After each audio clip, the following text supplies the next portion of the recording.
جس کو تو نے کہا کہ اس کو دے دیا جائے میں اس کو دے دیتا ہوں، جس کی بخشش کے لیے تو کہہ دے گا میں اس کو بخش دوں گا۔ اب حشر کے میدان میں دیکھیں، آپ تو نیک لوگ ہیں، میں اپنی بات کرتا ہوں، میدان حشر میں اگر ہم سے ہمارے حساب کتاب کیا جائے، ہاں بھائی بتائیں آپ میں کوئی ہے جو حساب کتاب دینے کے لائق ہے؟ نہیں، تو جائزہ لے لیں۔ میں تو دونوں ہاتھ اٹھا دیجیے کہ میں تو اس لائق نہیں ہوں کہ میں حساب کتاب دے سکوں۔ ساری دنیا زندگی تک کا تو کیا، میں 64 سال کا ہو گیا ہوں، میں تو ایک دن کا حساب نہیں دے سکتا اللہ کی بارگاہ میں۔ پھر کیا ہوگا؟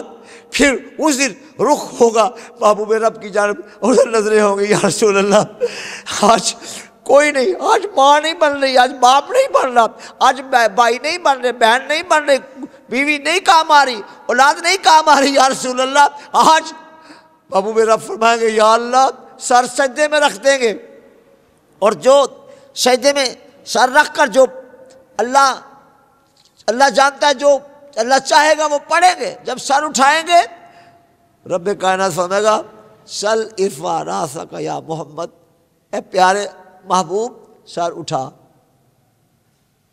مانگ کیا مانگتا ہے؟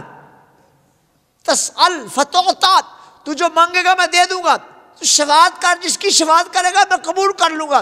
میں نے اپنی کتاب میں یہ حدیث ساری تفصیل کے ساتھ نقل کر دی، فیض النبی میں غالباً کئی مقامات پر اس کا تذکرہ کیا۔ یقین کریں آپ میدان حشر میں ہماری بچت کا رستہ صرف ایک ہی ہے، اللہ کے محبوب ہماری شفاعت کر دیں، اللہ کے محبوب ہماری شفاعت، اس کے علاوہ چارہ نہیں ہے۔ اور جس کو چارہ ہے جہاں مرضی جائے اور وہ بات اٹھا کے کہے کہ میں حساب دوں گا، بھائی میری بات، میں تو سرنڈر ہوں، پھر کیا ہوگا تیرا؟ کیا ہوگا؟ انشاءاللہ تعالیٰ جب محبوب اللہ کی بارگاہ میں عرض کریں گے یا اللہ جیسا بھی ہے میرا ہے، رب فرمایا حبیب تو کہتا میرا ہے، تو کہتا میرا ہے، تیرا یہ کہہ دینا کافی ہے، جا میں نے اس کو بخش دیا۔ ان کے دم قدم سے میری سلامت ہے زندگی، ان کے دم قدم سے